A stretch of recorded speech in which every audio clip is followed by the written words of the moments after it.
up here at Bucks Hill were probably constructed sometime around 1700.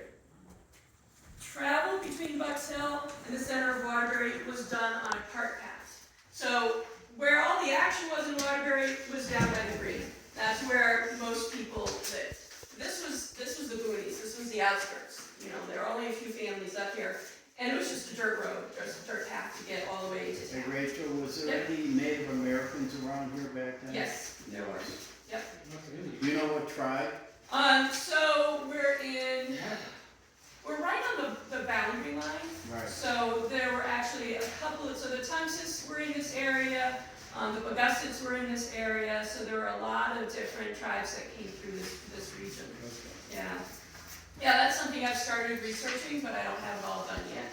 But it's coming. Because they said there's Native Americans buried down in the library underground, and former slaves Right. buried down there. Yep. Yeah, they should do research on that. Oh yeah, we did. There's, yeah. So the first survey to lay out a proper road for Bucks Hill took place in 1724. And that first road was basically from Grove Street up to right about where Bucks Hill Road splits off now. So that's North Main Street, 1724. But it wasn't called North Main Street at that time. There weren't a lot of people here. They kept it simple. That was the road to Bucks Hill. Real simple. That's easy. Then it became Bucks Hill Road, which is now a separate road, but it went through a couple of different variations. In fact, for really until the early 1900s, there weren't even numbers on the houses up here because there were just so few people. They didn't bother. Everybody knew where everybody lived. So by 1730, there were 7 families living at Bucks Hill. Not 7 people, 7 families with kids, which was enough to justify using town funds to start a public school up here. But in the 1730s, what that meant was the kids at Bucks Hill got 3 weeks of school each year. There was one schoolmaster who would spend 3 weeks up here, and there were 4 other communities in Waterbury that he would then go to. So he had to sort of cycle around. The downtown area, which had the highest density population, the school was in session for 21 weeks each year. So you got a bigger education if you were down there. If you were up here, you learned to read, your writing. The assumption was that you were going to spend your life probably as a farmer, so you learned the basics of what you needed in those 3 weeks each year. We talk about the summer slide now. You know, we're getting ready to encourage people to bring the kids to the library during the summer so they don't lose all that knowledge that they gained all year. 1730s, 3 weeks of school. All right, let's see. So the 7 families, small-scale farming, they all had at least 1 ox, a horse, a cow, and a pig. The largest farm had 7 horses, 9 cows, and 5 pigs. During the 1800s, German and Irish immigrants moved to Bucks Hill, choosing farming and country life over factory life in a more congested area. So Bucks Hill remained rural farmland really until after World War II. That's when it started to be developed the way it is now. Some of you I know this question, the answer to this question. What is the oldest house in Bucks Hill, which is also the oldest house in all of Waterbury? It's up the street. It's this one. Yep. 3029 North Main Street. That's it. Is it in Waterbury? Yeah, as far as I can tell, it's the oldest house in all of Waterbury. It's across the street from me. Look at the street. about. Yeah. Look at So that was built about 1703 or 1704, right about there. Yeah. Yep. It was built. The person it was built for was Joseph Gaylord Jr. He didn't live in it very long. He sold it about 4 or 5 years later in 1708. He sold it to Richard Welton, and it became the Welton family home until 1840. So the Welton family were there for a long time. The most famous Welton connected to that house is Nelson Welton, who was born in the house in 1829, because 1820s, there's no hospital that you're going to go to. You're born in your house. Nelson Welton was a civil and hydraulic engineer who oversaw the creation of Waterbury's water and sewer systems in the 1870s and the 1880s. He was also the street surveyor, so he oversaw the development of a lot of the streets. And he was also one of the first trustees of the South Bronson Library, helping to get the library started, so good guy. Good stuff. All right, another house, and you should pass it around so everyone can see it. Yeah, no, just pass it. Yeah, pass it on. So the next house built much later in 1800, and so it's sort of the next oldest. It is, I think, the last farm in Waterbury. I think it's the last property in Waterbury where you're going to find horses and cattle. So all the way at the end of North Main Street, all the way at the end, right by the town line. Yep, right by the town line. There used to be more farms not that long ago, within the past 20 years. I think that's the last place you're going to see anything like that. So probably built around 1800 as part of a Welton family farm. So just to the east, just on the, straddling the border with Wilkett was the Hiram Welton farm.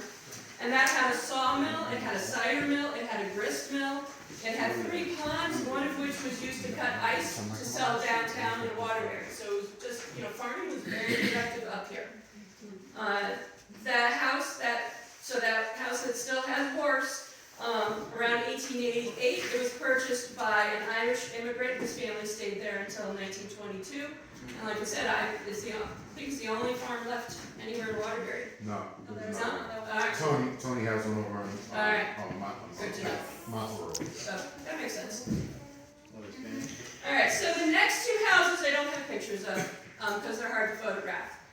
They're both at the very end of Bucks Hill Road, 799 Bucks Hill Road, 800 Bucks Hill Road. 799 Bucks Hill Road used to be a gorgeous house. It was built in 1800. It's about to collapse. It's up for sale right now. It's probably going to be demolished. What I would guess. The house on the opposite side of the road was built in 1860.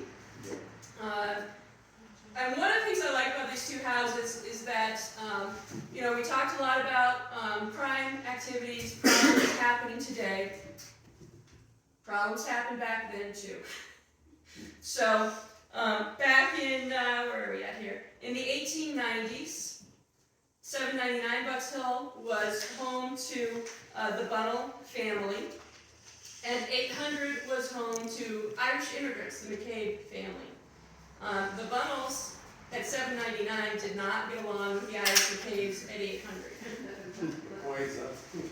So the neighbors, I think, from what I can tell from the newspaper articles, they were constantly having issues. And so then they finally got into a big fight. Police were involved, they got hauled into court. The Irish McCabe's said that their neighbors were harassing them, calling them names, mocking them for being Irish, all of that sort of thing.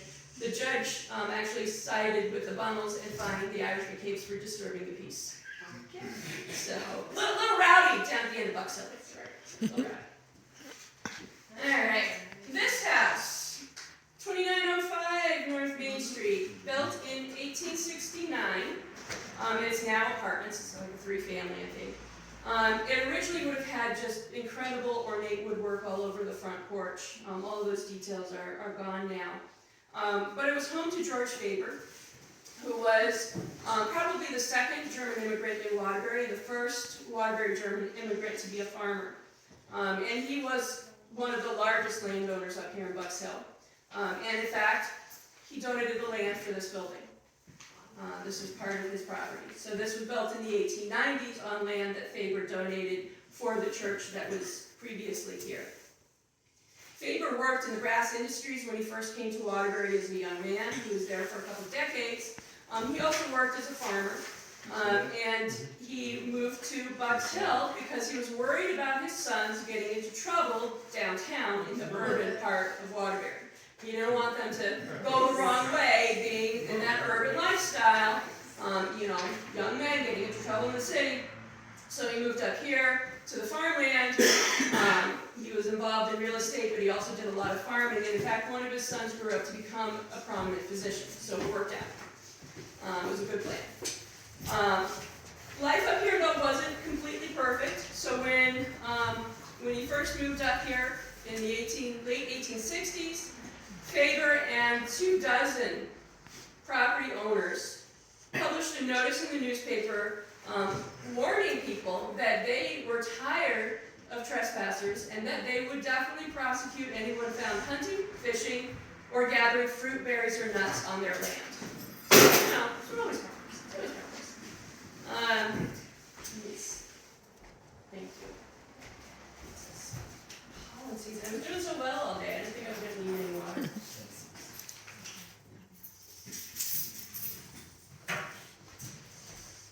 Alright. So then the last house is a house and a barn on Perkins Avenue. And this has changed. This one has definitely changed. Not just that it's now a multifamily split into a whole bunch of apartments, but the entire property is different. So Perkins Avenue, 130 Perkins Avenue, was built in the 1870s as a country estate. So where it is right now, Perkins Avenue is overlooking Target and Stop and Shop. It's all that commercial property all built up, traffic, congestion, pollution. When this house was built, it was all farmland.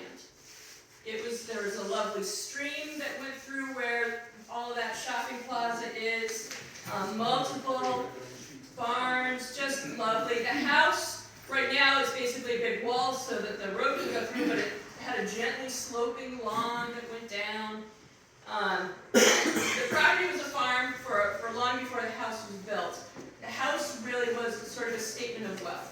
So the guy who lived in it, William Perkins, was a carpenter. He had apprenticed with a local architect. His father was a builder. His father was actually locally famous for building 9 houses in 10 days in Waterbury. So they were doing good. They had a good amount of money. And so Perkins set himself up as a gentleman farmer. He didn't do any of the dirty work of farming. He had laborers who did all that for him. He bred cattle, he bred chickens, he bred dogs like Great Danes and Spaniels. He also was into baseball, just, so presenting this image of him as this gentleman farmer who doesn't get his hands dirty, but he was a catcher for 2 Waterbury baseball teams, so he did get down into the dirt. He had 160 acres, so if you think from Perkins all the way to Chase Avenue, and then all along that whole strip, being one giant farm, all open farmland, fields, orchards, all of that. There also is, the brook that goes through, and he built a dam to create an oversized pond or a small lake, and he had a pleasure boat that he would just kind of sail around on this little lake. And that's right about where Schmidt Sarah is now. So it was this just beautiful country estate, this ideal farmland. He was praised for using the latest in modern technology on his farm.